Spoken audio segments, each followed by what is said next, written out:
Today, the U.S. Supreme Court rejected an appeal to challenge the $1 billion payout to former NFL players to settle the concussion suits. So what comes next? We're talking to Dan Eaton now from SDSU, a business professor. Well, once the Supreme Court makes their decision, is that usually it? Yes, that's usually it. That means that the payments pursuant to this roughly $1 billion settlement can be expected to start flowing right around the spring of next year. When you get this kind of a settlement, I mean, $1 billion, but you have 20,000 players out there who right now are part of this. $1 billion, it's not, how long is that going to go? How far can that go? Are they going to put this maybe in like a trust and pay the interest out like a lottery win? You know, that's a great question, Ernie. In fact, the judge that approved this settlement a couple of years ago said, well, I might not be around to see this settlement ultimately realized, because the estimate is it's going to take about 65 years when all is said and done for all of these payouts to be made. When you have a situation like this, you have continuing injuries that take place. If what we learned about CTE is that playing football and banging your head around can cause this. Are we going to see more money pumped in by the NFL? Are they going to have to do that? Oh, no, I don't think so. The whole point of the settlement is to set some parameters. Now, there isn't any specific limit on the amount of individual payouts, but there are caps for each kind of particular injury. For example, ALS, commonly known as Lou Gehrig's disease, has a cap of $5 million. Chronic traumatic encephalopathy, CTE, the maximum payout is about $4 million, and so on. So there are some parameters there. But the bottom line is, Ernie, this is going to cost an awful lot of money to the NFL. My question is, how do you know whether the NFL, for example, if I played football in high school or in junior high or in college, how do I know that I didn't get this there as opposed to in the NFL?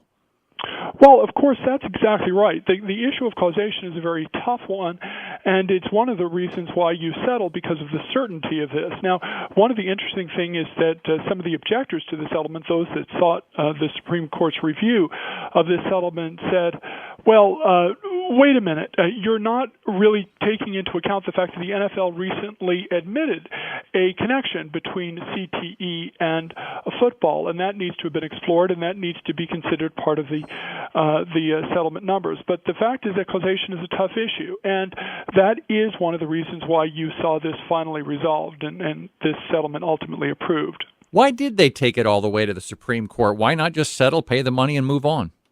Well, understand, though, that most of them did settle. You're talking about 20,000 players and, of course, the NFL itself, and you're talking about around 32 total players who objected, well, the estate of one of them, objected to the settlement. And the reason for the objections, I actually read the petition for review that one of them filed, was that this did not adequately put the science on trial, and that they really needed to explore more deeply just exactly how much damage was done and how much of it could actually be proved to be a direct link to the NFL. There was also some concern that certain kinds of diseases like ALS were being valued more highly than CTE, even though CTE is clearly caused by repeated traumas to the head, said those who were asking the Supreme Court to review, and the ALS is often found in people who don't suffer those kinds of blows to the head.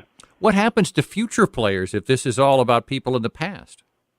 That's a great question, and that's a question that is not really answered, because one of the objectors said that, look, you're really only talking about payouts to people who were diagnosed with some kind of traumatic-related injury before this settlement was ultimately approved. And so we'll have to see exactly what happens going forward with players in the future. One thing is very clear, however, that this will not be viewed as an admission by the NFL of any kind of causal link between whatever injuries may arise going forward with future players and this particular settlement. One of the interesting things, though, Ernie, is the NFL itself has taken very concrete measures to reduce the effects of the hits that particularly linebackers and others experience.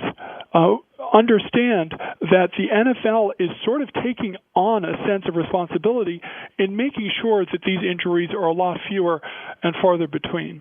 Even though they said they're not liable for any of that, no admission of any of that. Well, I mean, Yeah, I mean, they're not going to admit liability, but there was some interesting congressional testimony where an NFL officials seem to admit that there was some kind of connection. And understand, Ernie, that this hits close to home because one of the plaintiffs in this case, of course, was the estate of Junior Seau, who tragically committed suicide some years ago. So and of course, he was later found to have been diagnosed with chronic traumatic encephalopathy, which can only be diagnosed post-mortem. So his family will stand to recover as a result of this settlement.